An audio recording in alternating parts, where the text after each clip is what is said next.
I don't think in my entire life I've ever heard anybody utter the sentence, dang, I have too much capacity on my flash drive. You can never have too much space, at least in my opinion.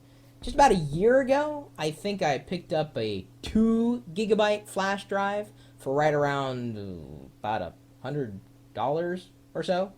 Well, let me ask you a question before I go further.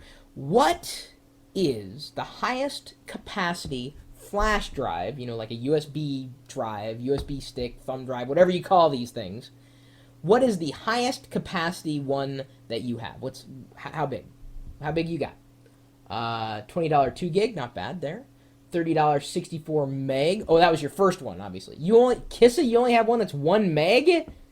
No, it's got to be bigger than that. 2 gig. Your biggest one, 16 gig. Nice. Oh, that's micro SD? No. I'm talking about the USB. 2 gig, 2 gig, 2 gig, 64 megabyte for $5. Is that? I mean, it could be worth it, I guess. 16 gig, 16 gig. Okay. Well, in my hot little hands, I have got a flash drive that tastes like 32 gigs to me. That's right. 32 gigabytes right here. You know how much it cost? $100 after rebate. So $130 rebate. Thanks to Fry's. Gotta love Fry's. Found out about it through the circular that came into my inbox. And of course, I looked online for coupons at coupons.lockergnome.com and was very happy when this arrived today. So, for a run, I'm just going to show you. I'm going to plug it in. Of course, it'll work with any operating system that can mount flash drives, and that's just about every one of them. It's USB. We're going to plug it in here. It's going to mount as a drive. It's a Corsair, by the way. So we're going to pull up the information for that drive, and let me zoom in. Corsair, there we go. No spotlight comments so far. Format, MS-DOS, FAT32. Capacity, 30 gigs. Well, I mean, 32 gigs, but the format, has taken away some of that space. It comes with TrueCrypt, which I'm not as interested in using since I'm going to be using this particular flash drive cross-platform. So what can I do with 32 gigs? Can it run ReadyBoost? It's a good question. And using a 32 gigabyte drive to run ReadyBoost is really dumb, because I believe the most that Windows Vista ReadyBoost can take advantage of is 4 gigs. I may be wrong. It may be 2. It's either 2 or 4. Either way, 32 would be massive overkill. Oh, Jordan mentions in there U3, epic fail.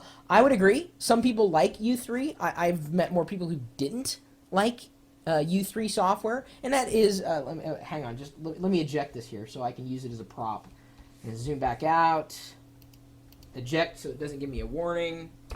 The LED light on the Flash Voyager was blue, by the way. Well, at least it was blue while it was finishing the writing. It may turn different colors. I really haven't had a chance to use it. It's interesting, U3. It's there to make it easier for you to have apps running on your flash drive on the go, but it's annoyed a lot of people. You can, thankfully, download an uninstaller app from U3's website, and so they've made it all official, and that's the clean way of doing it. It's easy to do. You just click the button. It clears out all the software, and then you can have your flash drive at full capacity. I can't say I was expecting too much from the Flash Voyager. I can say it's like a rubber exterior, which is nice. If it's going to be bounced around. There's a little hole at the end of it, so you can likely stick it on a keychain. I don't know if I would. I have a flash drive on my keychain. It's a Swiss Army flash drive. It doesn't have a knife on it because I want to be able to go through airport security, but I do always have a gig on me because you never know when you're going to need it. So I'm likely going to use this to transfer large files on the SneakerNet if I have a computer that I want to get files over quickly. I could either, well, now I've got wireless N, so using it on a SneakerNet is less valuable. I may actually use it to back up a variety of apps. I have like 9 gigabytes worth of unique programs or apps for Mac OS X, And I'd love to be able to carry them around with me wherever I went. So if I'm on someone else's Mac, I can plug it in and use my own program without having to download it again. Of course, the preference may not store locally on the drive, but hey, it won't be my computer, so what am I worried about? So yeah, they apparently make these in 32 gig capacities, and I was happy enough with the brand Corsair to take the leap of faith and spend $100 on 32 gigs. So what do you mean it's over 9,000? No, I don't have 9,000 apps. I have like 9 gigs worth of apps. I think that's like 600, 700 different apps that I keep. Unique apps for Mac OS X, and I love them all. Some are shareware, some are freeware, some open source. I love them. Collect them. I love new applications, especially for Mac OS X, because you can carry the app. I mean, you don't have to worry about, well, some apps you do. For the most part, once the app is there on your system, you can take it wherever, you can move it wherever. You don't really have to reinstall it. So you could, in theory, put it on a flash drive. I think prices will continue to come down. I'm sure a year from now, you'll all be laughing at me, saying, "Ha! It's only 32 gigs. Mine is a terabyte, and I only spent $4." Yeah. Don't rub it in. So, anybody else got a 32 gigger? What are you guys doing with your all these gigabytes worth of storage that you have floating around, if anything? As I said, it's going to be nice to have this. It will replace. I've got a couple of I've got a Gnomedex branded flash drive. It's got my little logo on it, my face, and a company that sponsored that flash drive is no longer in business. I don't really like the design of this one because it kind of flips out. That's the thing. Every flash drive seems to have a different design. I like.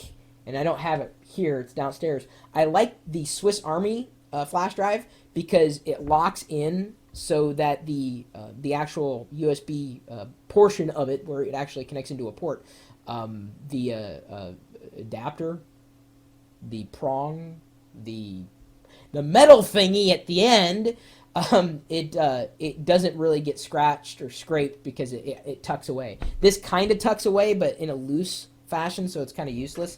The Flash Voyager has a rubber tip that is so going to get lost. You just know it's going to get lost. So I wouldn't say that they, really nailed the design on this one. It would have been better to have it be rubber. Although, now that I see it bouncing around, that's maybe not so good. Because imagine being somewhere and having it just bounce and roll away. Let's say you're on a platform at the airport and like you're typing away at the cafe and you say, okay, I'm done, and you whip it out. The flash drive, out of the USB port, and it does this. Whoa! And then it just goes across the room. You've lost it, because it may have gone down a couple levels and beamed someone in the head. Then you've got, some elderly gentleman, oh, what the hell? I'm not USB compatible. It's like, because he has it sticking out of his... It's a bad idea. So hopefully it's not going to, go too far.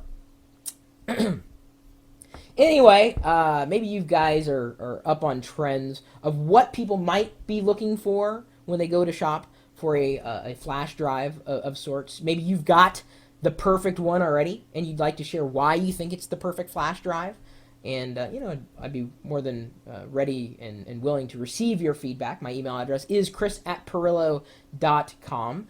You're also welcome to drop your feedback as a, video or, comment, whatever. My blog, chris.pirillo.com. And then, of course, the community of technologists the world over at geeks.pirillo.com. They're always asking and giving hardware advice. And then, of course, we've got this chat room and this live video feed. And this live video feed's always on. And even if I'm not here, the chat room's certainly here. It's IRC, so it's the internet, and it's always on. We never close. Sometimes my stream goes down, but that's because the pipes get clogged. So if you'd like to join us, you're more than welcome to participate in these videos, whether live or recorded, 24 hours a day, 7 days a week, at live.pirillo.com. We'll see you later.